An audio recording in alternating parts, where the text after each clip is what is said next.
Officers in the auditorium, and good morning to all the officers of IICM and the main faculty of this morning, Mr. Munawar Khursheed sir. I welcome him here on the stage.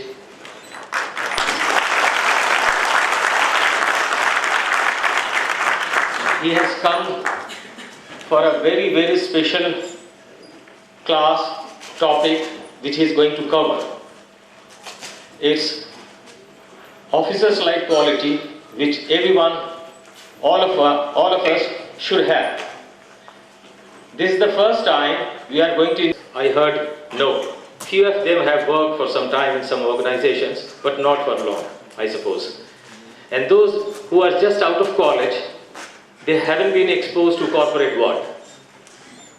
And when we move in corporate world, the way you speak, the way you present yourself, the way you conduct, it reflects the character and the personality and the image of your organization which you represent. So in today's world, it's very, very important how to conduct, how to behave yourself, because it gives the image of the organization where you are working.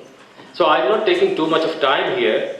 For all these things, I'm going to introduce a faculty who is an extraordinary person in my views, because I have worked with him for some time in Mahanadi Coalfields Limited. I will be reading out his profile so that you know about his achievement, and then you can understand what he's going to teach you, what he's going to tell you. And I'm sure, I hope that you will follow the things which he is telling you, which he is teaching you. So I'm telling about our faculty in chief of this morning, Mr. Munawar Khursheed. It's Shri Munawar Khursheed, educated at the prestigious Delhi School of Economics, qualified the civil services exams conducted by the UPSC and joined the Railway Protection Force in September 1993 in the rank of Assistant Commissioner. He has since then served in various capacities, both in the field as well as staff postings in the various zones of Indian Railways in different states of the country. He is now in the rank of Deputy Inspector General, but was posted as the in charge of IG and Chief of the Force in the ACCR zone. ACCR means South East Central Railway. He has the unique distinction of serving for a very long period in the areas affected by the left-wing extremist violence in the Maoist-infested parts of Andhra Pradesh, Odisha and Chhattisgarh. He has been closely associated with the capability building of the force in Maoist areas by training and equipping them with the other paramilitary forces, Army and State Police as well. He has also been on deputation with the United Nations at New York and was posted as the Deputy Sector Commander in the UN mission in Sudan during the referendum, partition and elections in that country, for which he was commended and also awarded the UN Medal for Excellence by the UN Secretary General. My God, he has got lovely background. I am so impressed.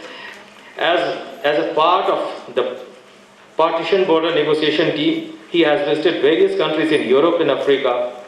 He has He is also a recipient of Indian Police Medal for Meritorious Service by the President of India, National Award for Outstanding Service, Railway Minister's Medal, DGPs in Senior, Minister's Shield, etc. He has trained several times at the various prestigious centers in India, as also in the USA, Switzerland, Singapore, Malaysia, Africa, and the various training facilities of the United Nations. He had been also chosen for the United States mayorship of Baton Rouge City in the US while training at the police academy there. He was regularly deployed for internal security and election duties and has worked closely with the Assam Rifles, CRPF and ITBP. He was also a part of the police delegation to Aksai chain in Sino-India border organized by the IB. He was also appointed as a member in one of the micro missions in the National Police Mission under the BPRND, Ministry of Home Affairs. He is also a fellow of the Administrative Staff College of India, Hyderabad. He also represented the RPF in the United Command in Chhattisgarh state. He was also the youngest delegate to have presented a paper at the UIC Global Security Congress in 2015. During the annual Vigilance Awareness inauguration function at Vigyan Bhavan, New Delhi on 30th October 2017, he was conferred 2 awards for innovation and best institutional practice by the Honorable Vice President of India. Earlier, he was awarded at 3rd PSU Summit at New Delhi by the Honorable Minister of State for Steel, Government of India, and during the 8th conclave at Institute of Public Enterprises, Hyderabad by CVC New Delhi. So this is in brief. There are a lot more to say about him. And for my faculty in chief, Khursheed Sahib, I would like to inform him that our head IICM had planned that such programs should be for another executives also.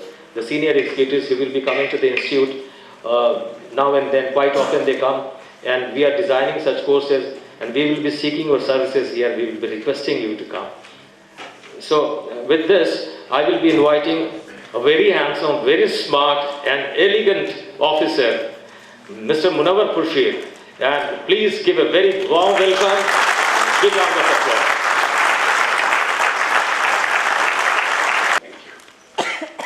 For your very, very kind and generous words.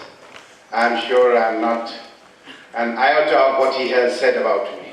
उनको यकीन मत करिएगा, मैं आप लोगों के ही तरह, आप लोगों के ही साथ, और मैंने खास कर अपने आप को आप लोगों के बीच में ज़बरदस्ती लाया है, इसलिए it's a very, very selfish motive. I want to imbibe the energy, the verve, the youth, and the new ideas that the Gen Next of whole India is presenting here before me today. सबसे पहले thank you Mohit Jain साहब. I haven't met him as yet, but during the course of the day I'm sure I'll be able to meet him, for having sent me the mail. I expressed my desire to be here in your beautiful campus. The campus visit per se is for the first time. I had come to this auditorium for a very short while last year, and thank you SN Singh Saab for permitting me to be here.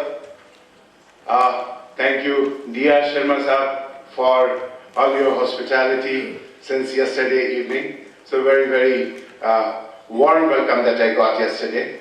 And thank you everybody, all the faculty members, Pandey Saab, Diya Sharma Saab of course, Nilay Prakash Saab, Dr. Metin, Ataur Rahman Saab, and all the young officers, ladies and gentlemen. Thank you. Thanks from the bottom of my heart for having me here today morning and having the patience to bear me for long, long hours that we are going to spend today. Ladies and gentlemen, this is not exactly a presentation, and this is not exactly a knowledge imparting session that you must have been having all through your training, which is basically, as I understand, knowledge imparting base. You are putting forth your best feet for starting a new career in a field which has not perhaps been either too exposed to you earlier, except perhaps those of you who come from Indian School of Mines, or those of you who had mining as their subject in other premier institutes of the country. So many of you might be new to this, and it's quite natural that the curriculum exposes you to what lies ahead for you. My lecture, do not be scared, is nothing on those lines. My interaction is basically with you to tell my whatever little experience that I have had for last 22, 23 years of my service, wherein I had, by the grace of the Almighty, the opportunity to work in various organizations of the country. Very beginning itself, I went into the intelligence for the Northeast Insurgency and worked in Kashmir for some time, not on the Kashmir Valley per se, in the JK state for the Ladakh area. I worked for some time, and in between, of course, for a very, very long time, till before I came here, I was stuck up for last 16, 17 years in the Naxalite or moist infested areas of mainly Chhattisgarh, prior to that on Andhra-Orissa border, and prior to that in North Telangana. For last 16, 17 years, that has been my calling by and large. I'm basically a man of uniform, so I'll intersperse something during the course of discussion that we'll have. It's not at all a presentation, it's not at all a lecture, it's just interaction with you. I'll intersperse with anecdotes and some videos, some saying, quite a few of them from people or from the turf of uniforms.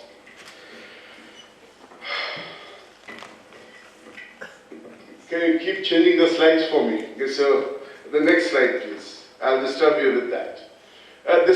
Now, why did I put this slide? It was not at all essential. I put it with a purpose. It is more than a year that I have joined the coal sector. And before that, my calling was different. And I was, before joining here, I was not exactly posted somewhere. I was on study leave. I was studying something, which is still incomplete. Partly I have done. So,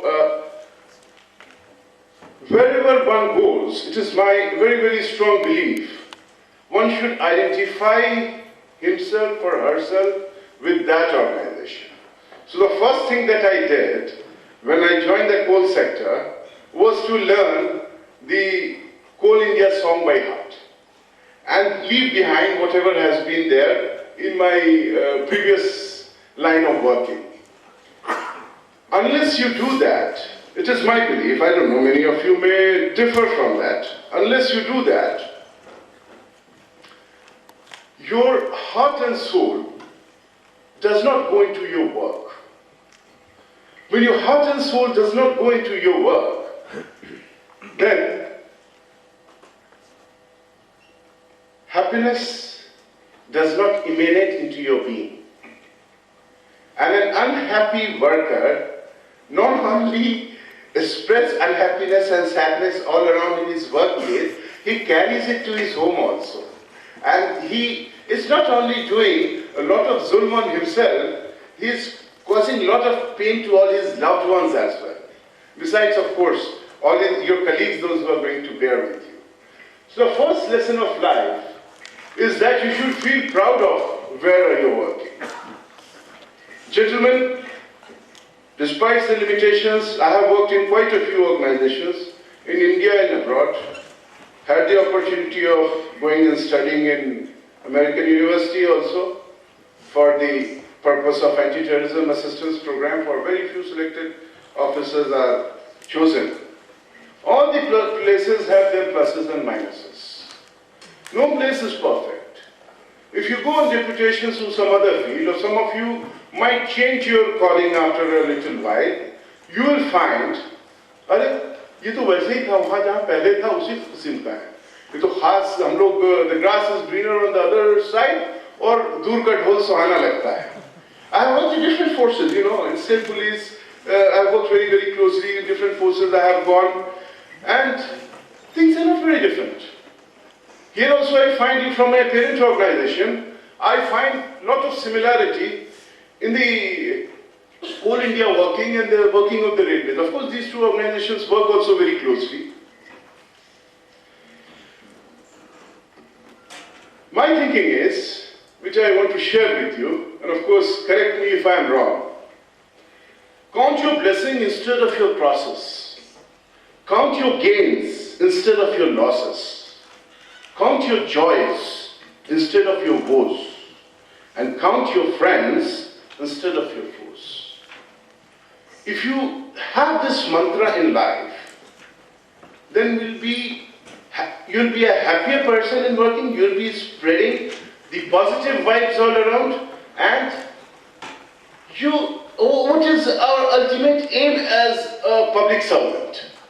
Our ultimate aim as a public servant is being answerable and accountable. Somebody wanted to say something? Is being answerable and accountable to the person from whose taxes, from whose resources, the kitchen of our homes keep burning, which keep our family together. So we are accountable to them. So always remember, and this should be the basic guideline and the guiding principle of your working. You bring light to the lives of the last citizen of this great nation, and this is a humongous job. You mine coal, the coal goes somewhere, it gets churned, and it brings light to those people who were hitherto in darkness. Gentlemen, a lot of us have plans, and it's not incorrect to have plans. Being aimless in life is not a very happy situation. But do not plan too much. You know, it is said that you plan and plan, but he is the best of the planners. The topmost man is the best of the planners. From my experience, I can tell you that the place where I am probably, I don't even know, I have still got a few years of service left, some 14, 15 years of service still at hand. The place where I got posted, and I got posted there for pretty long, for long 10, 11 years that I was posted in Chhattisgarh, was the last place I wanted to come. And I tried my level best. And I failed at my miserably best to get out of there. And they kept me there. And you know, not because they kept me there, but because the situation unfolded in such a fashion, both on my professional front as well as on my personal issues, that today I have taken this posting in Sambalpur to be near to Bilaspur. So you don't know what things are in store. You know, I'll just keep on speaking in English and Hindi. I hope there's no issue with the language. If there is an issue, please raise up. There are three things which I wanted to tell you before I started. I asked them to put all the lights off. So anybody wants to doze off is free. Anybody finds it boring, he can go out. No issues at all, no ego issues with me. And only thing is that I get distracted by mobile noise. So I would just request you one thing, that keep the mobile on the vibration. And so that you attend your call. You are free to attend your calls. You can attend your calls, take a step ahead and go out and attend your calls. But it does distract me for whatever I want to say and share with you today. And whenever anybody wants to have tea, I also love my tea. So whenever you want to have a tea, raise your hands, we'll have a break. Provided Singh Saab and his officers permit. I was seeing on TV one of those days when you come from home and you surf the channel, and my family and I, as of now, we don't stay together. She's working somewhere else, I'm somewhere in Sambalpur. So at the moment you come back, before somebody makes a cup of tea for you, you put on the TV channel and see. We'll go for the evening walk. So I saw an interview quite some time back. Interview of who else? The one and only, the great, the star of the millennium, the actor of the millennium, the great A.B. Amitabh Bachchan. और उनसे बात कर रहे थे कोई साहब. उसके दौरान मैंने ऐसे ही सर्फिंग के वक्त उनकी एक बात मैंने सुनी जो मुझे बहुत अच्छी लगी और इससे ताल्लुक रखती है, जो बात मैं आपके सामने पेश कर रहा हूँ उससे ताल्लुक रखती है। Amitabh Bachchan, his father, even greater, Harivansh Rai Bachchan, I'll quote him sometime in the beginning if I get in middle of the conversation that I'm having with you. Harivansh Rai Bachchan साहब के बारे में वो बता रहे थे, तो वो कह रहे थे कि जब हम लोग छोटे थे, वो और उनके भाई साहब अजिताभ, तो बाबूजी कहते थे, हमेशा कहा करते थे कि मन का हो तो अच्छा, मन का ना हो तो और भी अच्छा। तो छोटे छोटे थे तो उनको ये समझ में नहीं आता था, तो उन्होंने बाबूजी से हमेशा पूछते थे कि बाबूजी मन का हो तो अच्छा, ये तो बड़ी अच्छी बात है, समझ में आती है बिल्कुल कि हम खुश होंगे, मैंने ये चाहा और ये हो गया। और मन का ना हो तो और अच्छा, ये बात कुछ पल्ले नहीं पड़ती, कुछ समझ में नहीं आती। तो बाबूजी ने काफी दिन इन लोगों को दौड़ाया। Everybody wants to have his own importance in the system. You know, like personal people make you running. No offenses meant to personal people.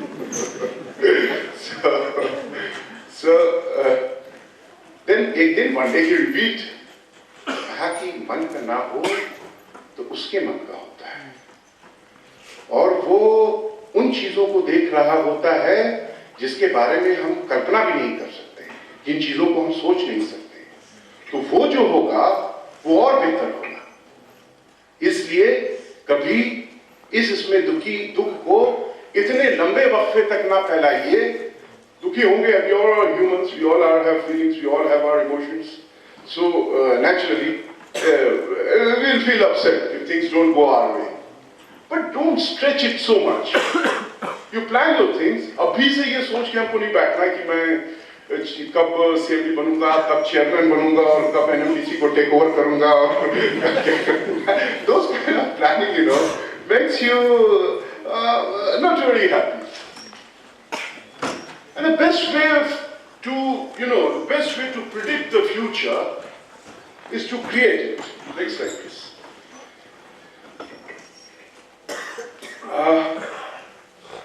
बहुत सारी चीजें हुई हैं. Many of you must have come from management schools. One of the management schools, I am told, I am Ahmedabad, been there, but I didn't interact on that issue with IIM Ahmedabad so far. But one of my colleagues who has been very intricately associated with IIM Ahmedabad said, and of course Harvard has done a lot of studies. Harvard School of Business has done a lot of studies on mind studies. So, I'll give you an example. What's mind studies? Many of you, of course, must be aware. You must have read this. Nicholas Nassim Taleb, he writes on that, or Malcolm Gladwell, he writes on that. So, Daniel Kahneman is another writer on that, thinking loud and clear, fast and slow. That's in his book. Whereas mind studies is nothing. See, if you turn around that way, and I'm staring at you, at your head or your back or something in you, there's no mirror in front, there's no reflecting surface in front, but then it makes you turn back and see. It's a very, very common phenomenon. All of us have experienced. Somebody is looking from outside, we are not paying attention to him, we're talking to somebody else, somebody is seeing you from this side, and then you turn and see. This way. Mind studies mind is much more powerful than that. I'll tell you a small story before I come to, I'll show you a few videos, so you will not have to bear with me for a longer period. Anytime you feel boring, raise your hands, I'll vacate the stage. So, this Daniel Kahneman has done this study in Canada.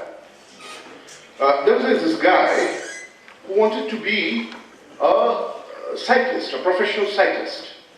And this guy, take this slide off, next one. This guy, he discovered one day he's not feeling well during his course of practice. He felt that, next, just keep it static. This is a beautiful video I'll show you before I finish, 2 minutes I'll take. This guy, he started feeling unwell. And he went to the hospital for a checkup, and they found there is something serious. And they did this checkup and checkup and checkup, and there's all medical investigations, you know. They take your blood from all corners of your body, and they put you under all kind of very heavy, funny sounding machines, and they found that he had a malignancy of a very rare kind, for which he had hardly 2 to 3 months left to live. And he had a girlfriend, like all of these Westerners, most of them had. After seeing that she had no future with him, they amicably parted also. He let her go, she left, and he was a lonely, sad man undergoing chemotherapy and all.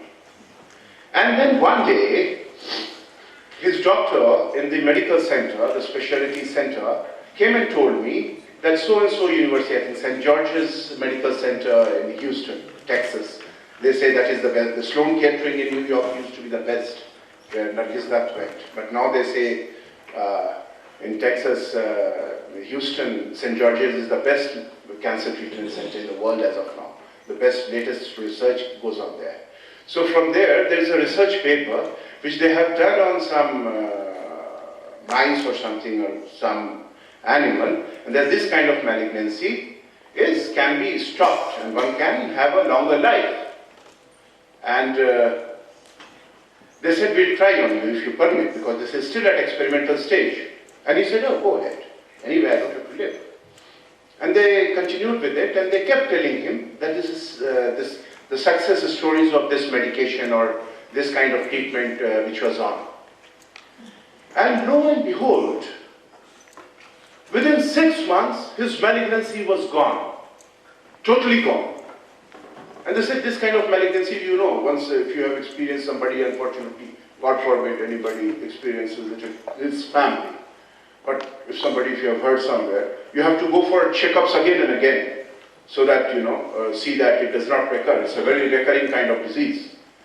So, he kept on coming for checkups, no sign. Check up again 6 months, no sign. Check up again after a year, no sign. He went back to his cycling, he was healthy, he gained weight, he lost all his bed sores, he went back to cycling, won some town championships and all. And he was a very happy man. And then he married somebody else, not that old girlfriend, she got married somewhere else. So, he married again, he was a happy man. And then he came for one of these checkups after 5 years. Well, 5 years is the time when the disease is supposed malignancy goes away. And they say that after 5 years of malignancy comes, then this is treated in their medical protocol, doctors would know, as a new disease. It's a new, fresh malignancy. So he went there, and he said he was free from cancer. And while he was sitting for his checkup, in the doctor's waiting room, you have got a lot of these medical journals and newsletters and papers all strewn around. They should not keep it. And you should never Google whenever you are sick. It gives you a very wrong idea. So this fellow, unfortunate fellow, happened to get hold of one of those papers and read it. And he read it, and he found that experiment, that mice experiment, wherever on this planet it was done, in Texas or wherever, was all bunkum.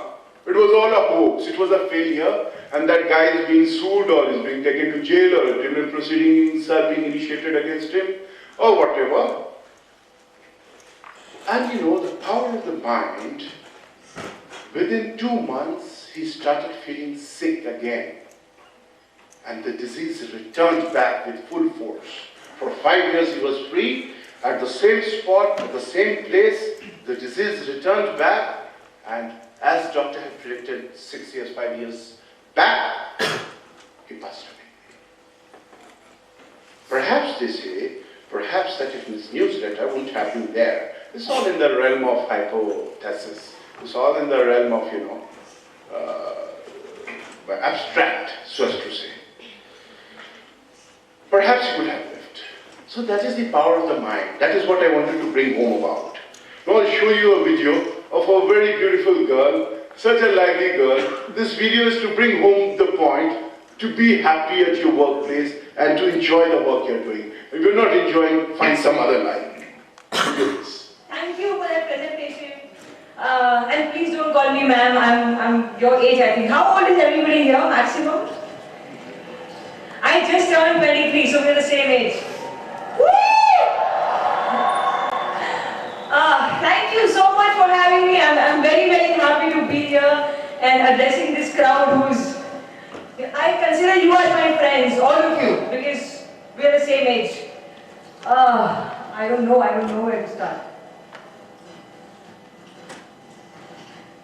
So I'm a student myself. I just finished my graduation, and all I want to say is that this life that you're living right now, your college life, this life is your most important period. You should really, really focus on your college life, because what I did is I missed out on my college years because I was very busy practicing kickboxing and karate and mixed martial arts.